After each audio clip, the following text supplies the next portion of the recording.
Mbappe একজন বড় Ronaldo fan, আর Ronaldo এমবাপ্পের আইডল। এবার আইডল এবং ফ্যান লড়বেন নিজেদের শ্রেষ্ঠত্বের প্রমাণের জন্য। কে জিতবে, রনো নাকি বাপ্পি?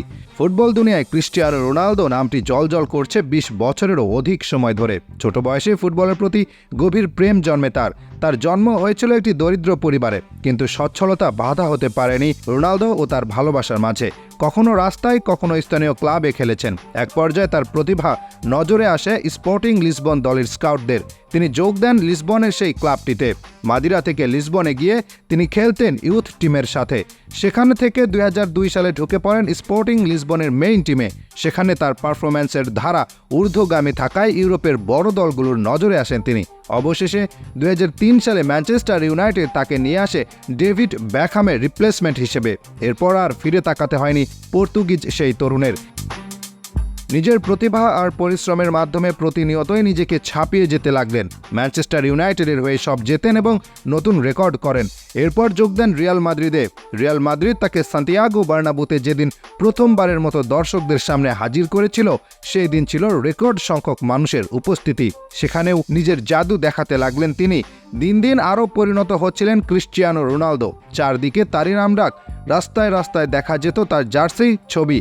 দেখা যেত গোল করে বালকদের তাকে অনুসরণ করে সিইউ বলে সেলিব্রেট করা।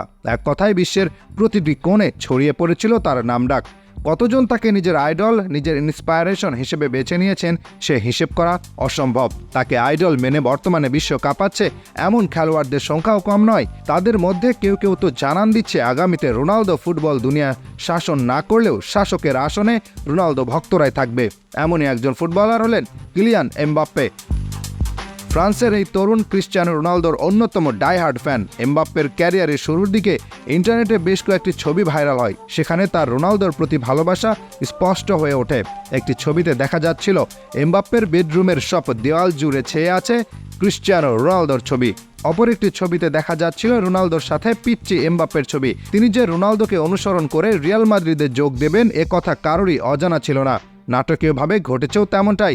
রিয়াল মাদ্রিদে যোগ দিয়েছেন কিলিয়ান এমবাপ্পে। মাদ্রিদে রোনালদোর লিগ্যাসি ধরে রাখবেন তিনি, এমনটাই প্রত্যাশা থাকবে তার। রোনালদোর সেই ভক্ত এখন দাঁড়িয়ে রোনালদোর সামনে একজন ফ্যানবয় হিসেবে নয়, প্রতিদ্বন্দ্বী হিসেবে, শিরোপার প্রতিদ্বন্দ্বী। রোনালদো গতকালের ম্যাচের পরেই ঘোষণা দিয়েছেন এটিই হবে তার শেষ ইউরোপ। যেহেতু তিনি এখন ইউরোপের বাইরের লিগে খেলেন, তাই এটিই তার ইউরোপ জয়ের শেষ সুযোগ। এর আগে ক্লাব ও দেশের হয়ে ৬ বার ইউরোপিয়ান চ্যাম্পিয়ন হলেও নিজের বিদায়টি তিনি ট্রফি জিতেই রাঙাতে চাইবেন। শেষবারের মতো ইউরোপ জয়ের সুযোগ হাতছাড়া করবেন না নিশ্চয়ই। অপরদিকে দাঁড়িয়ে কিলিয়ান এমবাপ্পে নিজের প্রথম ২ বিশ্বকাপে পুরো বিশ্বকে কাঁপিয়ে দিয়েছেন তিনি, কিন্তু ইউরোতে এখনও পর্যন্ত করেছেন মাত্র একটি গোল। বিশ্বজয়ের স্বাদ পেলেও পাননি ইউরোপ জয়ের স্বাদ। ক্লাবের হয়েও না, দেশের হয়েও না। তিনি মুখিয়ে থাকবেন ইউরোপ জয় করতে। নিজের সবটুকু ঢেলে দিতে চাইবেন তিনিও। ২ প্রজন্মের ২ তারকা মুখোমুখি হতে যাচ্ছে ইউরো ২০২৪-এর কোয়ার্টার ফাইনালে। তারিখ ৫ জুন ২০২৪, বাংলাদেশ সময় রাত ১টা। মুখোমুখি ২০১৬ সালের ইউরোর ২ ফাইনালিস্ট, মুখোমুখি চলতি আসরের ২ হট ফেভারিট। নকআউট পর্বের ম্যাচ, তাই বাড়ি যেতে হবে একজনকে, অপরজন উঠে যাবেন সেমিফাইনালে।